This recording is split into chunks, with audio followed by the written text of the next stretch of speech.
సుభాష్ చంద్రబోస్. మీరందరూ నా దేశం నుండి బ్రిటిష్ సామ్రాజ్యాన్ని ఆనాడు తరిమినట్టు మా ఆర్డిటి కాలనీ గ్రామమందు గంజాయి అమ్మినా, బెల్ట్ షాపులు పెట్టినా, దొంగతనాలు చేసినా మేము చట్టపరంగా పోలీసు వారికి అప్పచెప్పబడును. మేము మా గ్రామాన్ని కాపాడుకుంటాము. మేము చట్టానికి సహకారంగా ఉంటాము. అలాంటి వ్యక్తిని కోల్పోయాను అంటే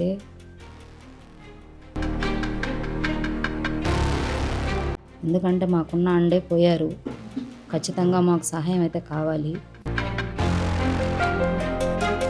చెడు నాపాలి అన్న ఉద్దేశం ఎవరికుందో వాళ్ళంతా దానికి ప్రోత్సహించేవాళ్ళము. పెంచలేకి న్యాయం జరిగిందని అనుకోవాలి. అదొక్కటే మేము కోరేది.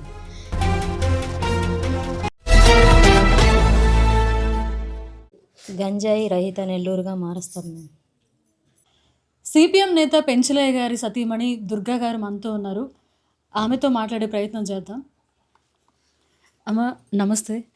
ఇప్పుడు మిమ్మల్ని మాట్లాడించి మిమ్మల్ని డిస్టర్బ్ చేయాల్సిన సమయం కాదు ఇది. కానీ కొన్ని విషయాలు మీతో పంచుకోవడానికి, మాట్లాడడానికి, మేము మీకు ధైర్యంగా ఉన్నామని చెప్పడానికి మేము మీ దగ్గరికి రావడం జరిగింది. ఈ ఆర్డిటి కాలనీలో ఆయన ఆశయాన్ని నెరవేర్చే దిశగా ఈ బాధ్యతని ఎవరు తీసుకుంటారు మేడం? ఇది బాధ్యత ఒకరు తీసుకోవాలి, లేకపోతే ఆస్తి వీళ్ళు పంచుకోవాలి అని లేదు మ్యామ్. ఇది ఒక ఆశయం. అంటే మన మనసులో కలిగింది చెడు వద్దు అన్న ప్రతి ఒక్కరూ దీనికి వారసులే మ్యామ్. అందరు చూస్తున్నారు మీరే, ధర్నాలు, పోరాటాలు, పోలీసులు కానీ, పెద్దోళ్ళు కానీ, తనతో ఉన్న జనాలు కానీ, మీకే తెలుస్తుంది మ్యామ్. పలానా వాళ్ళు అని లేదు. ఆ చెడు నాపాలి అన్న ఉద్దేశం ఎవరికుందో వాళ్ళంతా దానికి ప్రోత్సహించేవాళ్ళు. దుర్గా గారు, అయితే నెక్స్ట్ మీ కార్యాచరణ ఏంటి? అంతే మేము పిల్లల్ని ఆయన అనుకున్నట్టు ఐఏఎస్ ఐపీఎస్ చేయడం. పెద్దోళ్ళంతా చెప్తున్నారు మేము తోడుంటామని. ఎందుకంటే మాకున్న అండే పోయారు. ఖచ్చితంగా మాకు సహాయం అయితే కావాలి. సహాయం కోసమే మేము చూడకుండా మా పిల్లల్ని ఐఏఎస్ ఐపీఎస్ చేసి మేము ఈ సమాజాన్ని మార్చేదానికి మా పిల్లల్ని బయటికి పంపించాలని మా ఆశయం. మేము ఆయన దారిలో నడవాలి అని, ఆయన ఏమనుకున్నారో అది చేయాలని. అయితే ఈ ఉద్యమాన్ని మీరు ముందుకు తీసుకెళ్తారని? ఖచ్చితంగా మేము అసలు 2 రోజులు మా పిల్లలు మేము మాలో మేము లేము. ఆయనే లేరు, మేము దేనికి ఉండడం అని అనుకున్నాం.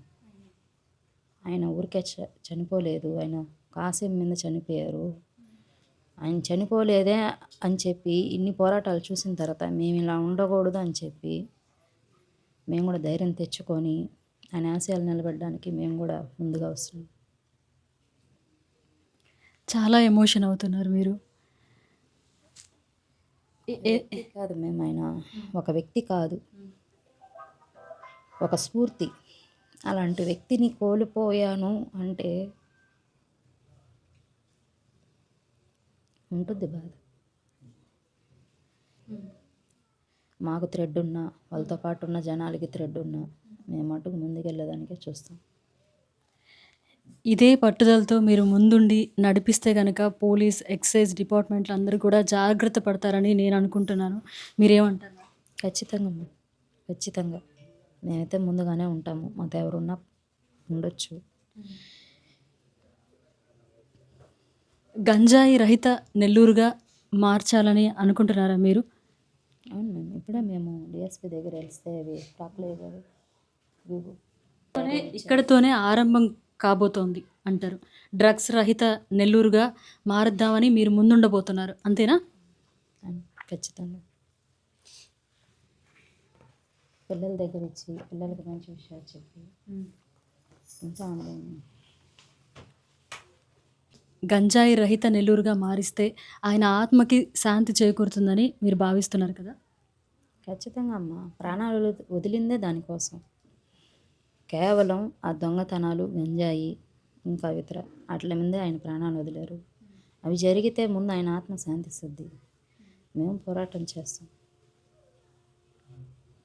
స్లమ్ ఏరియాల్లో ఇక్కడని కాదు, ఎక్కడైనా గంజాయి అని ఉందని తెలిస్తే ఎక్కడైనా వచ్చి మేము దానికి ఆపేదానికి చూస్తాము. ఎక్కడికైనా వస్తాము. ఇది ఉంది అని తెలిసే ప్రతి చోట ఇది నివారించేదానికే చూస్తాము. స్లమ్ అని కాదు, ఇంకా వేరే అని కాదు, ఎక్కడైనా వచ్చి దాన్ని నివారించడానికే మేము తోడ్పాటు చేస్తాం. కలెక్టర్ గారు కానీ ఎస్పీ గారు కానీ ఏమని భరోసా ఇచ్చారు మీకు? వాళ్ళు చాలా సపోర్టివ్గా ఉన్నారు, చెప్పారు, చాలా చాలా బాధపడ్డారు. కలెక్టర్ గారు మాతో ప్రశాంతంగా అసలుకి మేము చెప్పాల్సినవి ఆయన చెప్పి రెస్పాండ్ బాగా అయ్యారు. మేమైతే కోరేది ఒకటే, ఆ కామాక్షి వాళ్ళ తమ్ముళ్ళు అనుచరులు ఆ పాలగిర్తి రవి వదలకూడదు, కఠినంగా శిక్షించాలి. వాళ్ళ శిక్ష చూసి ఎలా ఉండాలంటే పెంచలేకి న్యాయం జరిగిందని అనుకోవాలి. అదొక్కటే మేము కోరేది. ఏం చదవాలనుకుంటున్నారు మీరు?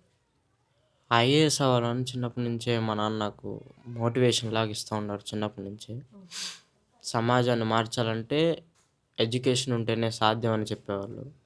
సో ఐఏఎస్ అవ్వాలనుకుంటున్నాను. మరి ఐఏఎస్ అవుతారా? కష్టపడి చదువుతారా? మీ నాన్న ఆశయాన్ని నెరవేరుస్తారా? ముందుకి గంజాయి రహిత నెల్లూరుగా మార్చే దాంట్లో మీరు ముందడుగు వేస్తే ఖచ్చితంగా మా సపోర్ట్ కూడా మీకు ఉంటుంది. మీకు మా నెంబర్ కూడా ఇచ్చి వెళ్తాము. ఎలాంటి ఇబ్బంది ఉన్నా కూడా మేము కూడా మీతో ముందుంటాం. పోలీస్ కావచ్చు, ప్రజలకు కావచ్చు, మీరు చేసే కార్యక్రమాలన్నీ కూడా మేము ముందుకు తీసుకెళ్లే ప్రయత్నం అయితే చేస్తాం మేడం. మరిన్ని అప్డేట్స్ కోసం మన HN9 టీవీ ఛానల్ని సబ్స్క్రైబ్ చేసుకోండి.